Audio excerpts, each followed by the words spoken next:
So hot on the heels of my Ram truck to Equinox EV comparison video, we've collected a number of viewer reactions. A lot of them are pretty spicy, got some interesting commentary. Let's have a look in the mailbag and see what the viewers of EV Island are saying.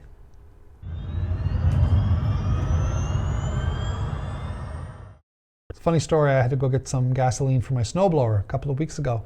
So I took my little red can and went into the gas station and I filled it up and went into the store to pay. Around here, the process is you can fill it up and go into the store to pay. I know some other places you have to pay first and then pump, but in our case, something I've always really kind of hated is going in to pay for your gas and you get in a lineup and the person at the cash is buying lottery, and even worse, checking lottery tickets. They got a mitt full of lottery tickets and they're checking every one.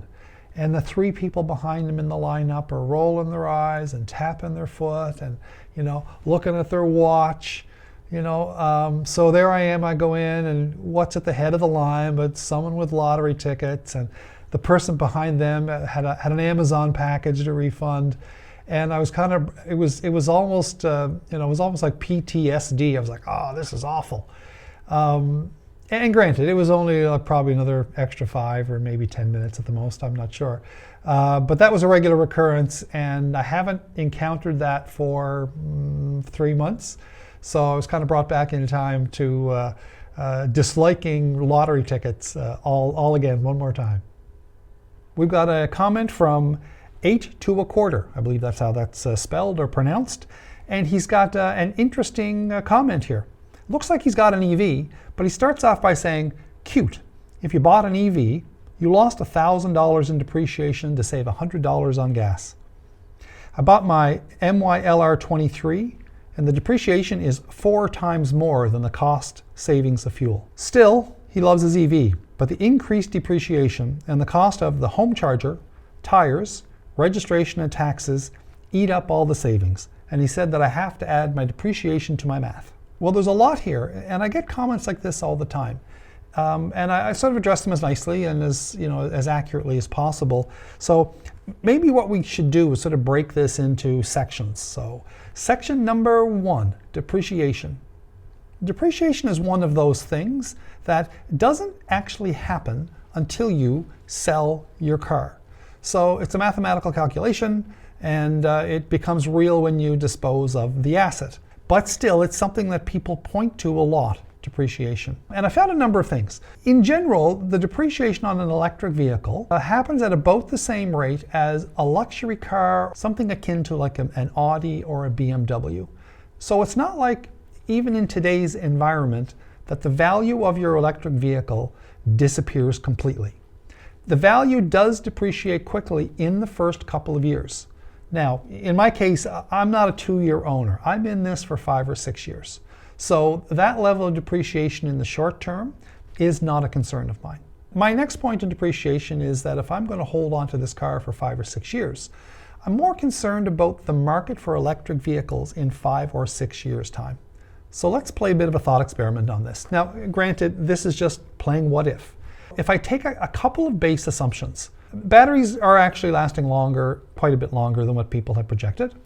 And the actual mechanics and the maintenance on the vehicles is turning out to be quite a bit less than what might have been expected for a while. Stories of EV fires aside, I'll handle that in another video. The longevity of electric vehicles is on the road to be pretty solidly proven. There are some people that are just die-hard haters, but the reality of the situation is pretty much unavoidable at this point. EVs are reliable. The market at this point is suffering from having relatively little exposure to electric vehicles as a market segment. The depreciation value of them is higher than you would have for your average off-the-lot car. But all of that doesn't mean that the depreciation of an electric vehicle in 5 years' time is going to be the same depreciation or the same rate of depreciation that we're currently experiencing in the market. It's entirely possible, and I'm betting on that the market for electric vehicles will be strong in 5 or 6 years' time. It is a bet, but I'm putting my own money behind it, and I've made the decision. I'm making that decision based on the fact that I understand the way technology moves. And electric vehicles now are a hybrid between automobile and electronic device. So to give it a simile, who wants to own a BlackBerry when the iPhone is released? Prior to the development of the iPhone, the BlackBerry was the phone to have. But immediately upon the release of the iPhone, actually maybe not immediately, when the iPhone was originally introduced, and I watched the introduction online, most people said it was too expensive and it's never going to sell and it doesn't have a keypad. Well, how did that work out for BlackBerry? So the position that I have now is that in 5 years' time, gas-powered vehicles are going to be the BlackBerry of the automotive industry. Now, all of that is speculative. We may find a completely different situation. But the depreciation argument for me rings pretty hollow, given the fact that I'm not selling my car in 1 year or 2 years. I'm into this for the long haul. And I expect to have the advantage of having a modern, newer style car on the market in 5 or 6 years that I will be trading in or I will be selling privately. One other additive to that is that what I'm currently buying into is the guarantee, and at this point, I've been at it for several months, I'm buying into the guarantee of reduced fuel cost. If I project out the level of savings that I've had for the last 3 months over the next 6 years, I will still come out ahead when I make the fuel cost to depreciation comparison. And that difference will be significant. I'll be way farther ahead with the fuel I'm saving versus the projected worst case depreciation, if that happens. Also in this letter, tires. Now I've covered that already in a previous video, and it is one of those things that is perpetually thrown out as a reason not to buy an EV. The tires are so expensive. Well, the tires are not so expensive. You can put any good quality tire rated for the weight of the vehicle on your EV. You don't have to buy special EV tires. So when I did my changeover from summer to winter, I bought brand new tires, brand new winter tires, and rims. My total cost for 4 tires, 4 winter tires, and rims, and sensors was a little over $1,200. I had an extra rebate on that I found out about afterwards. I got an extra $125 back. So 4 tires, 4 rims, and sensors for $1,200, that's a pretty good deal. I should also add that it is important that you do get tires that are rated for the weight of an EV. All tires have a tire rating.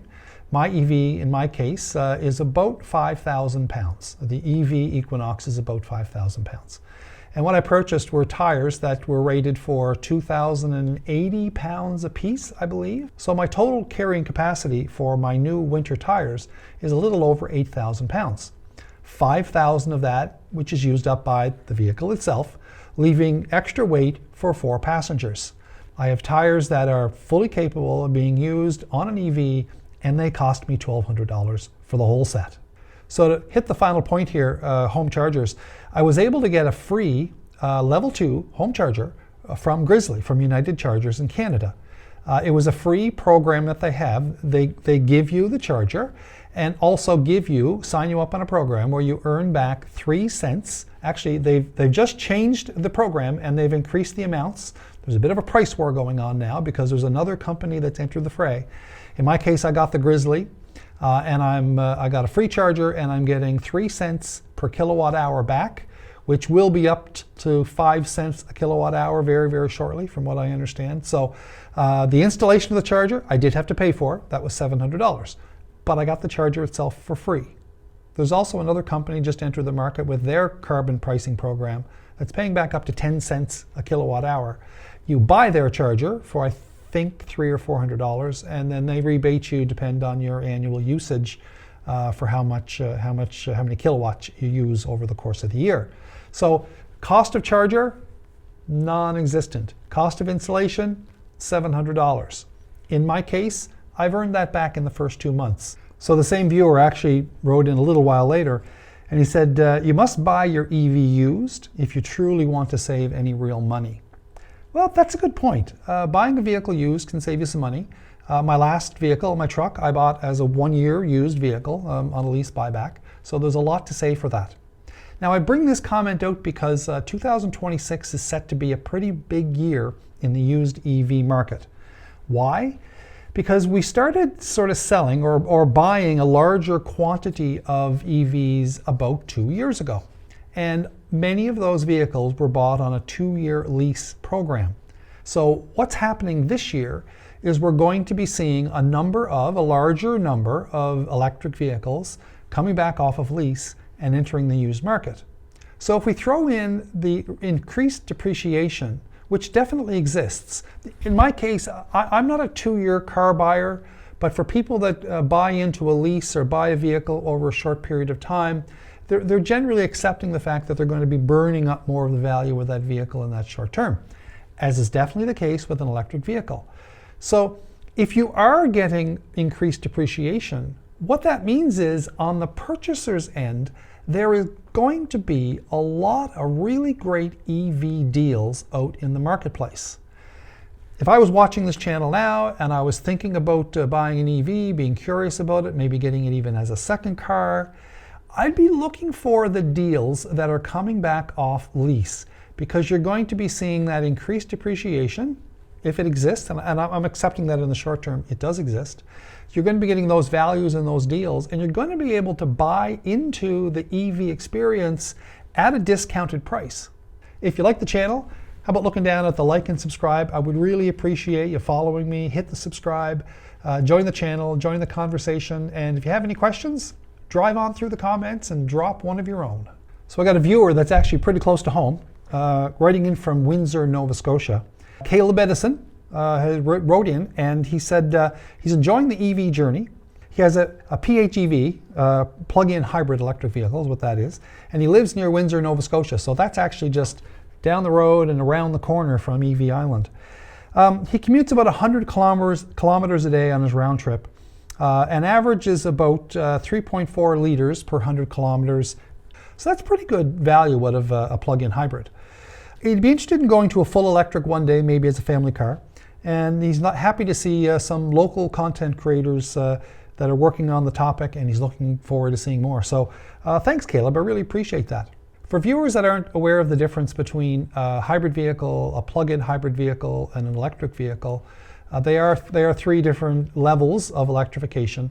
Your hybrid usually acts as a very sort of a low charge, short extension kind of device that is added to, I'm going to say, primarily a gas-powered car.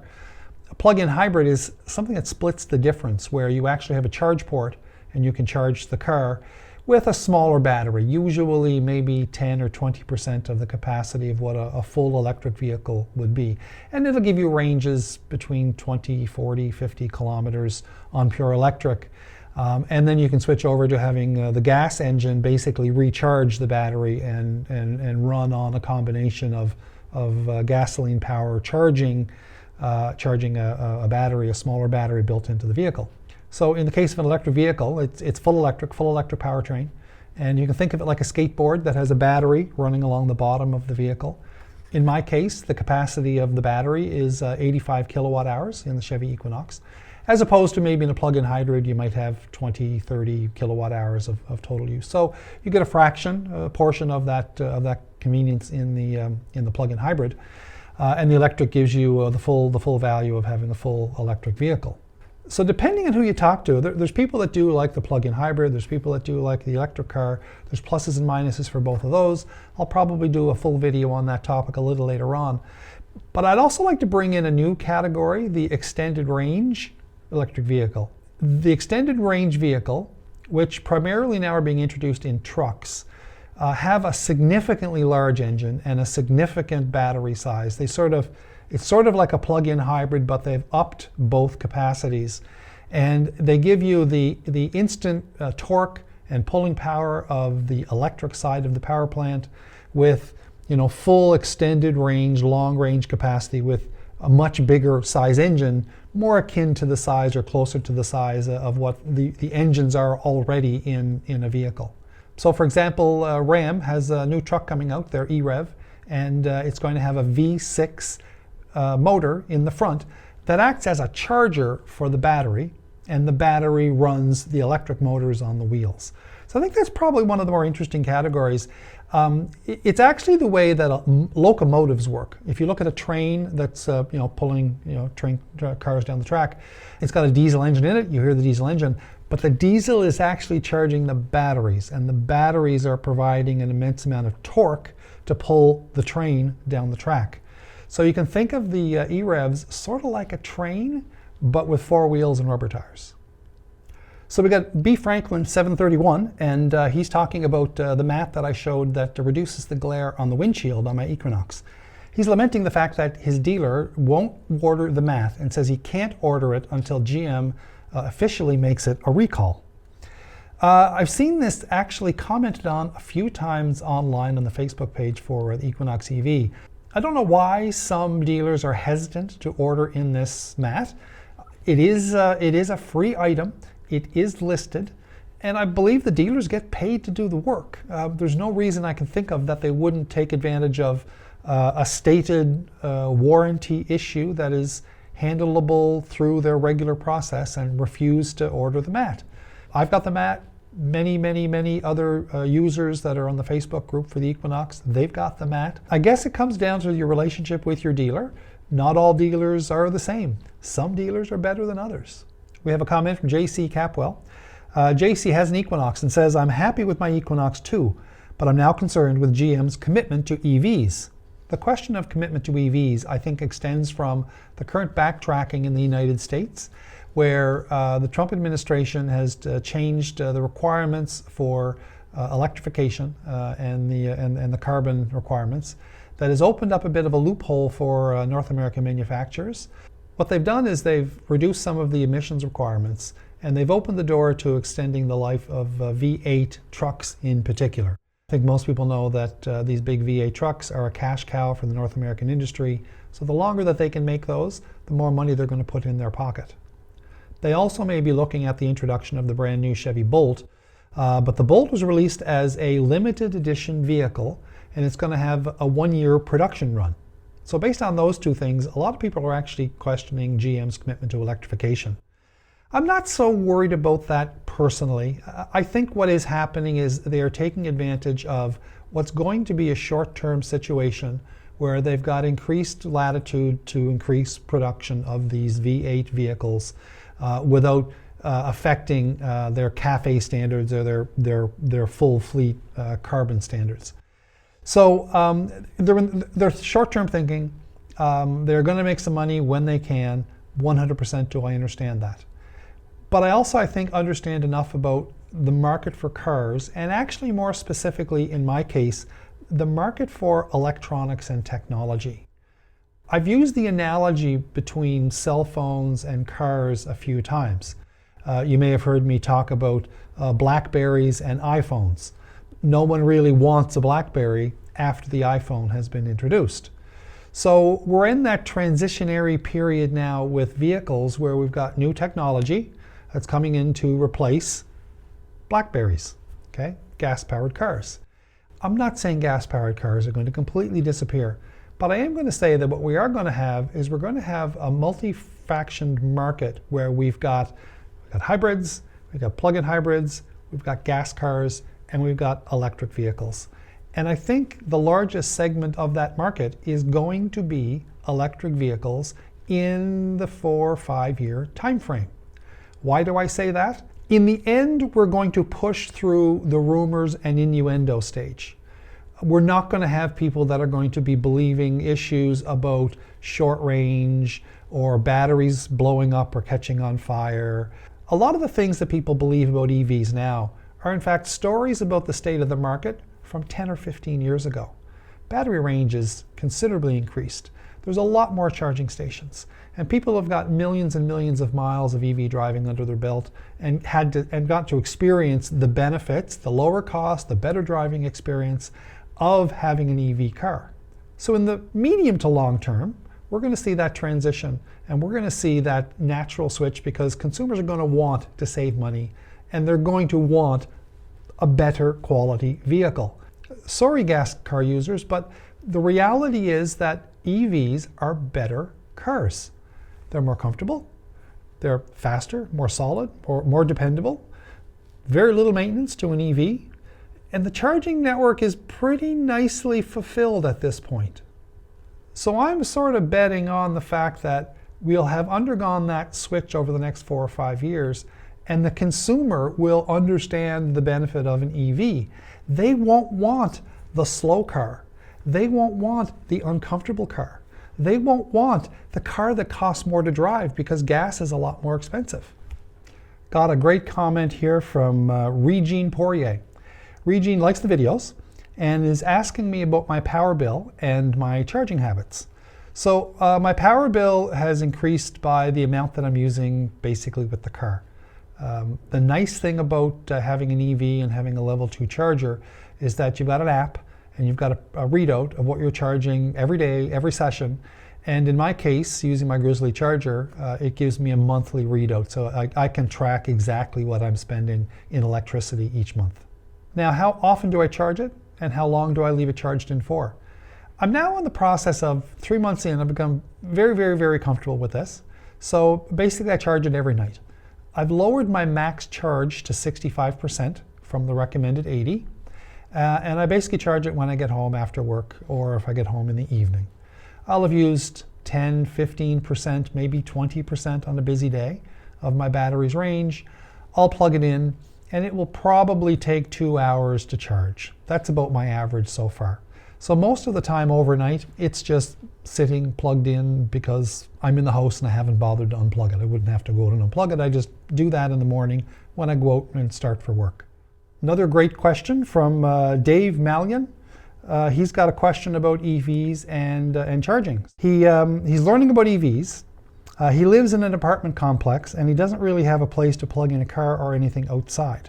My biggest question is if the car sits outside at -30 or -20, will the battery go dead?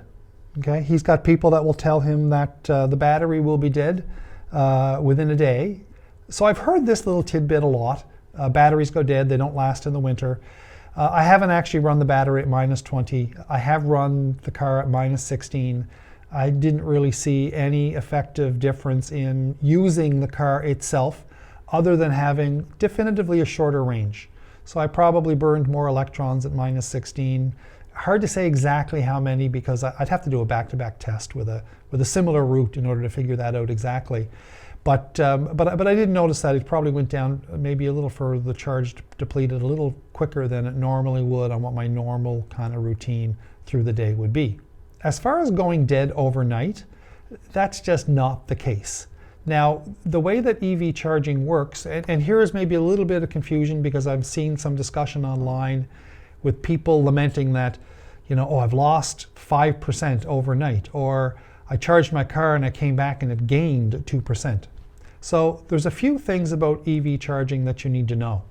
The first thing is that you've got multiple packs of batteries inside your car. And what happens is the battery management system, it works to balance those cells. So effectively it tries to get the same amount of charge and use in all of the cells at the same time. So it's possible that you could charge to say 80% being the normal rate, and you could come out and it might be at 82%. Or you might come out later on and it might be at 78% or 76% or 83%. The battery leveling exists. I have seen people stress over that, wondering if there's something wrong, is their battery broken, how can it gain electricity? Well, what's really happening is it's conditioning the pack is what's happening. And yeah, it may go up and down a little bit. As for the depletion during cold weather, that is something that's real, something that I've seen, but I've only seen it maybe deplete overnight 3, 4, 5%. Definitely not 100%. Now, I haven't used a vehicle at -30, but I very much doubt, I can't vouch for a -30 temperature, but I can vouch for a -16 degrees Celsius temperature. And the worst I've seen in overnight depletion due to temperature is 3 or 4%. More power 4414 sent me a nice long message in the comments. And he said that my switch from a truck to an EV is actually not as unique as I think it is. I thought it was going to be unique, but there's a number of people in the comments that have mentioned they've done the same thing. In his case, he went from a 2017 F350, that's a big truck, that's a diesel, to a 2022 EV. So big change. And he did it primarily for the same reasons that I did. He's found himself, he's got a $17,000 first year saving, if I'm reading that correctly, going from diesel to electric. Now, he said he actually did keep the truck and he does use it for truck things, but he's gone from using the F350 as a daily driver to having the EV as his daily driver. And he's thoroughly happy with the transition and he thinks the EV is a great vehicle. Mr. More Power has asked the question, could he have gone to just a smaller SUV, a gas-powered SUV? And he said, yeah, sure, he could have. But he also notes that since he's got the EV, the fuel savings have more than paid for the vehicle itself. Caleb Edison writes in, and he's got a question about the maintenance schedule. He said, great to hear about the savings. Do you have any thoughts on the maintenance schedule and cost for the Equinox? So I have had a couple of small warranty issues handled over the last 3 months. Those have been documented in one of my previous videos, so you can kind of go back to the EV Island catalog and have a look for my my 3-month review. But other than that, the only thing I've put in the Equinox is windshield wiper fluid. If you look through the maintenance schedule for most EVs, there's likely not much on the list. Some electric vehicles have a coolant fluid that is used to help keep the battery temperature regulated. Some cars have a sealed system, so you don't change the fluid. Some cars have a fluid system where they recommend you change it every 2 or 3 years or 80,000 kilometers or something to that effect. But there's no other regular maintenance in the way that you would have with a gas-powered car where you've got oils and filters. And the potential for other major items, you know, alternators, starters, fuel pumps, none of that exists. So the schedule for maintaining that kind of equipment, that kind of hardware on the vehicle is negligible to nil.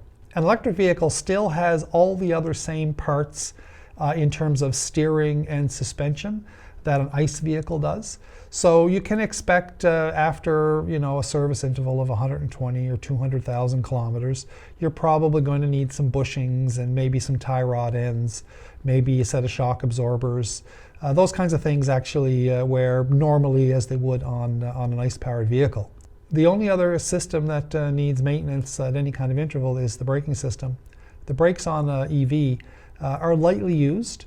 They basically mostly rely on regenerative braking at this point. So people are finding that their brake pads and rotors are lasting for several 100,000 kilometers. What you do find sometimes with brakes is that people are commenting that they make a point of actually using the brake pedal at least once a month in an effort to scrape off the rust that accumulates on the brake rotors. So for the maintenance schedule with an electric vehicle, there's not a lot of things there to have to fix. A lot of the components that are associated with the engine, or all of the components that are associated with the engine, just simply do not exist. You've got a sealed electric motor, you've got a sealed battery. They have shown to have hundreds of thousands, upwards of 500,000, and in some cases 600,000, 700,000, 800,000 kilometers lifespan in them before anyone runs into any kind of problems or issues where they have to look at replacing motors or batteries. Now, that's not to say that individual cars can't have problems here and there. You'd have ICE cars that the engines blow up within 6 months, and you've got EVs where the battery pack or the electric motor fails within 3 months, 6 months, again, a similar range. In both of those cases, warranty exists to take care of those individual problems, and they aren't epidemic, and the long-term value and the long-term reliability of an electric vehicle has at this point been pretty solidly proven. So thanks for joining me again. This has been a lot of fun going over all the comments on EV Island. Take a drive through, leave a comment yourself. I'd like to engage with you. If you have a chance, check out some of my previous videos, and in particular my journey from going from my truck to my Equinox EV, and specifically looking at the cost savings going from gas to electric.